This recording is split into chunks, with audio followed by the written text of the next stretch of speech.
দর্শক শ্রোতা, আমি আপনাদের সামনে বিভিন্ন বিষয় নিয়ে বিভিন্ন অনিয়ম দুর্নীতি এবং বিভিন্ন ঘটনা নিয়ে আপনাদের সামনে উপস্থিত হই। আজকে আমি এই মুহূর্তে দাঁড়িয়ে আছি নারায়ণগঞ্জের বন্দর উপজেলাধীন কুশিয়ারা এলাকায়। আপনারা অবগত আছেন যে এই বিভিন্ন সময় নদী থেকে যে খালগুলো বিভিন্ন সংযোগ হয়ে এলাকার ভিতর দিয়ে বিভিন্ন জায়গায় গিয়ে প্রবাহ করতো এক সময়, সেই খালগুলো এখন দখলের শিকার হয়ে গেছে। এই বন্দর এলাকায় প্রায় অনেকগুলো খাল আজকে দখলে উধাও হয়ে গেছে। খালগুলো, সেই খালগুলোর অস্তিত্ব আর খুঁজে পাওয়া যায় না। যে খাল দিয়ে এক সময় পানি প্রবাহ হতো এবং নৌকায় সারি সারি নৌকা এই খাল দিয়ে এক সময় চলাচল করতো, সেই খালগুলো আজকে বিলীন হয়ে গেছে। সেই খালগুলোর উপরে বাড়িঘর, বহুতল ভবন, মার্কেট নির্মাণ হচ্ছে। আমি যে জায়গাটিতে দাঁড়িয়ে আছি কুশিয়ারা এলাকায়, আমার পিছনে একটি কালভার্ট রয়েছে। সেই কালভার্টটি একটি খালের সাক্ষী হয়ে দাঁড়িয়েছে, অথচ সেই খালের উপরে এখন শুধু বাড়িঘর ছাড়া আর কিছুই দেখতে পাওয়া যায় না। সেই খাল আজকে উধাও হয়ে গিয়েছে। তো আসলে এই এলাকার মানুষের অভিযোগ যে এই খালগুলো যখন সচল ছিল তখন এই এলাকায় বৃষ্টিতে জমে থাকা পানি এই খালে নেমে যেত এবং এই খাল থেকে সেই পানি নদীতে পড়তো। আর আজকে বৃষ্টি বা কোনো ধরনের পানির প্রবাহ ঘটলে সেখানে এই এলাকায় পানি জমে যায়, মানুষ বিভিন্ন ধরনের দুর্ভোগে পড়ে।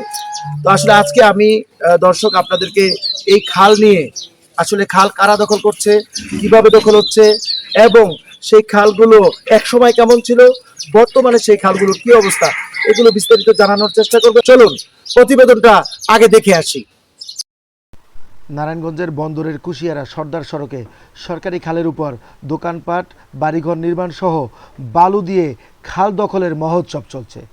এক সময়ের যে খাল দিয়ে পানি প্রবাহ হতো, নৌকা চলাচল করত এবং স্থানীয় দৈনন্দিন কাজ করত খালের পানিতে, সেই খাল এখন স্থানীয় প্রভাবশালীদের দখলে। খাল দখল করলেও সাক্ষী হয়ে দাঁড়িয়ে আছে খালের উপর থাকা কালভার্টগুলো। আর খালগুলো দখলের কারণে স্থানীয় বাসিন্দারা পড়েছেন নানা সমস্যায়। যে খালগুলো দিয়ে একসময় নৌকার দিয়ে পণ্য সামগ্রী বয়ে বাজারে যেতে পারত, করা যেত গৃহস্থালী কার্যক্রম, সেই সাথে বিভিন্ন দুর্যোগ সহ বৃষ্টির পানি গড়িয়ে পড়তো খালে। বর্তমানে খাল না থাকায় বৃষ্টির পানি জমে যায় সড়কে, এলাকায় এবং বাড়িঘরে। এ কারণে চরম দুর্ভোগে পড়তে হচ্ছে এলাকাবাসীর। এসব দখলকৃত খালগুলো উদ্ধার করে পুনঃখনন করে দখলদারদের বিরুদ্ধে কঠোর আইনগত ব্যবস্থা নেবে স্থানীয় প্রশাসন, এমন দাবি ভুক্তভোগীদের। চলুন জেনে আসি এ বিষয়ে স্থানীয়রা কি বলছেন এবং সেই সাথে উপজেলা প্রশাসন খাল উদ্ধারে তৎপর রয়েছেন বলে জানিয়েছেন তারা। আমাদের বয়স তখন যখন আমরা ছোট, এই যে পুলটা ছিল যখন, তখন আমরা বংশী দিয়ে মাছ ধরতাম। কারণ এটা এখান দিয়া ওদিকে যেত, দক্ষিণে যেত, দক্ষিণটা গিয়া একবারে যেত, আর এখানটা গিয়া উত্তরটা গিয়া ওটা অমরটা গিয়া ওই শীতলক্ষে যেত। কিন্তু এই সুযোগটা এখন আর নাই। এখন এই যে সাধারণ একটা ফুটি ফুটি বৃষ্টি হইলে যেমন এই পানি সব কমে যায়। মেম্বার চেয়ারম্যানকে জানানো হয়, তারা বলে, কিন্তু তারা ক্ষণিকের জন্য আবার খনন করে। যেমন ওই যে বাগবাড়ির ওই রাস্তাটা কিছু খনন করছে এবং তারা আবার বলার পরে তারা আবার পাইপ দিয়ে আবার রাস্তা ভরাট করে লেছে। কি সুন্দর খাল পুরো দখল করে লেছে। এখন তো বৃষ্টি হলে যে নিষ্কাশনের যে ব্যবস্থাটা, ওটা সম্পূর্ণই হয়ে গেছে, নষ্ট হয়ে গেছে। যারা প্রভাবশালী আছে তারা বন্ধ করছে। এদিক দা এই চেয়ারম্যান বাড়ি হইতে তিরপিনির খাল পর্যন্ত এগুলো বন্ধ হয়ে গেছে। এখন আমরা খুব সমস্যাতে আছি। এই সমস্যা দূর করার জন্য আমরা সরকারের কাছে আবেদন জানাচ্ছি যাতে পুনরায় এই খালগুলা এই দখল থেকে উচ্ছেদ করা যায়। আগে খাল আসছিল কিন্তু পানি চলাচল করছে, রাস্তাঘাট ডুবে নাকি এখন মনে করেন বন্ধ করার কারণে রাস্তাঘাট ডুবে যায়, মানুষ চলাফেরা করতে পারে না। সুপ্রিয় দর্শক, আমি প্রতিবেদনের মাধ্যমে আপনাদেরকে জানানোর চেষ্টা করেছি এই খালগুলো কি অবস্থা বর্তমানে এবং খালগুলোর অস্তিত্বই বা কোথায়।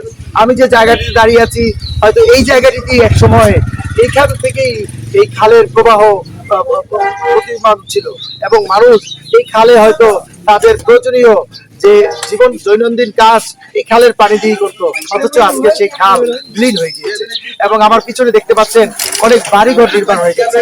তো আসলে এই খালগুলো উদ্ধার হবে, পুনরুদ্ধার হবে এবং খালগুলো আগের গতি ফিরে পাবে। মানুষজন সেই খালগুলো তাদের দৈনন্দিন যে কার্যক্রম সেগুলো করবে, এমনটাই কিন্তু প্রত্যাশা এই এলাকার মানুষের।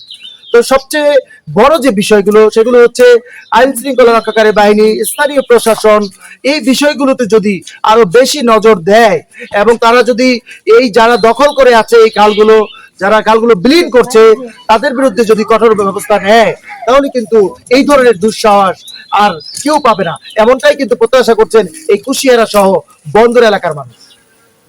মামুন, আপনাদের কাছ থেকে বিদায় দিচ্ছি। আপনারা আবারও কোনো পর্ব নিয়ে আপনাদের সামনে উপস্থিত হব।